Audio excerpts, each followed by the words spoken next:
G'day everybody, quick video today. If you've got a 3rd gen Ram 2500, 3500, 1500 and you have an intermittent cruise control, this might fix the problem. This is my 05 3500 and I've had an intermittent cruise control since I've had the vehicle. It hasn't been reliable.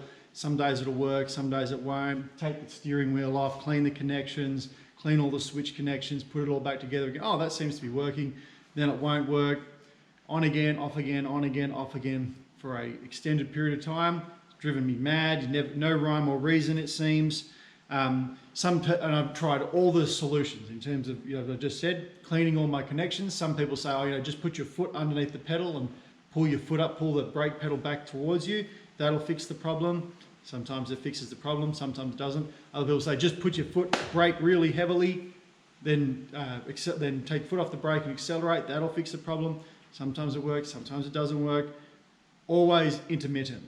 But this is how I fix it. Underneath here, underneath your panel under here, above the brake pedal, you'll have one of these. This is your brake pedal sensor.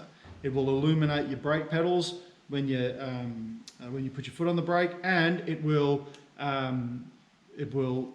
regulate your cruise control whether you can set it or not. In my experience with what this truck was, this is the culprit. And as soon as I replaced it, and it's been replaced for some time now, not a problem at all. This has the new switch has been working fine. Now, the switch, when you take it out, it'll have a do not reinstall on it because it's a one only use item, apparently. It's not a hard thing to replace. It's not an expensive part either. I'm in Australia, and even bringing this part into Australia from rockauto.com cost me about $25 Australian, including shipping. So not an expensive part to get delivered to you, but can be a whole lot of hassle. In fact, this is one of the reasons I'm kicking myself that it took me so long to do this job, because the $25 would have been worth spending a long time ago to get my cruise control working reliably. Anyway, so what you do is you got to take this out. You got to order a new one. That's the one I ordered. I bought a standard part brake pedal sensor. Comes with a lot of instructions and the new sensor. The instructions are pretty good. It's pretty straightforward. It's not a complicated process to install this. This has a keyway on the front of it. So what you'll do, this is be up underneath. So it says you should take your kick panel out. I actually didn't take my kick panel out. I just lay on my back looking upwards, and I was able to do it just fine. It might give you a little bit more room, but with the amount of wiring and everything in under there, didn't really make a difference to me. Also, this is a right-hand drive truck. This is a converted truck in Australia, and I still bought the factory switch, and not a problem. So anyway, under there at the brake pedal, you'll see the lever on the brake pedal pushes against this switch, and it depresses the plunger on it. So you will, when you get the little replacement switch, just put that to one side, and then what you'll do is you'll find this, unplug the harness. It's a traditional squeeze and pull. Find out where you got to depress, squeeze it, pull it, it'll just pop straight out, no problems there. And then there's a keyway on the front of the switch, and it'll be pointing this way with the plunger pointing back towards the brake pedal. And you just turn it, and then there's a slot in the bracket that holds the sensor on, and you just turn it to where the keyway fits in the slot, and you pull it out.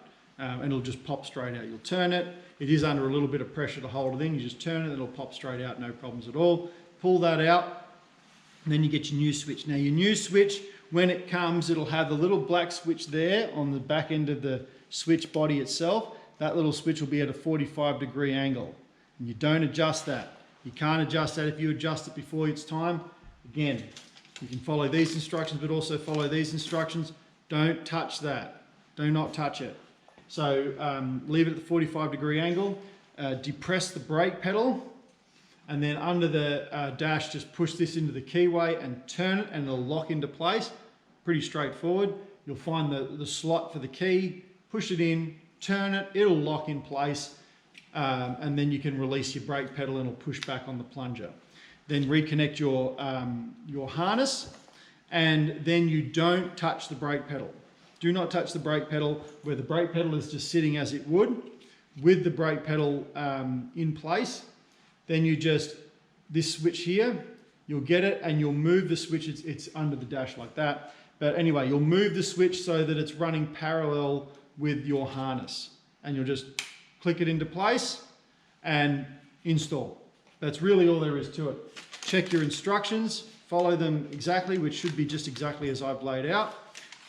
So, you know, press the brake pedal, push it in, lock it into place, connect your harness, move that switch from 40, and then without pressing the brake pedal, no pressure on the brake pedal, move that switch from 45 degrees and lock it in place parallel with your connector. Install. Take your car for a drive, make sure your cruise control is working. This has been running now for a good while, and all my previous problems with an intermittent cruise control are gone, thank goodness. So this is a used once item. I'll get rid of this now. But for the purpose of the video, I wanted to keep it. But it's not a big job, and for $25, if you've got an intermittent cruise control, it may be worth changing this over. It may correlate with a situation where you've had to bleed your brakes, or you've rebuilt your brakes or something, and the position of your brake pedal is not the same on your sensor.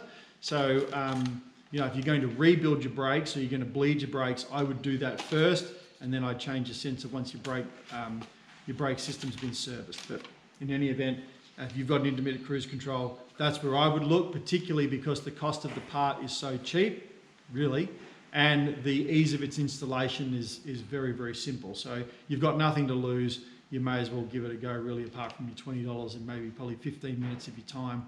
But it worked for me, and that's got rid of my intermittent cruise control. I hope this was useful for you. Thanks for watching.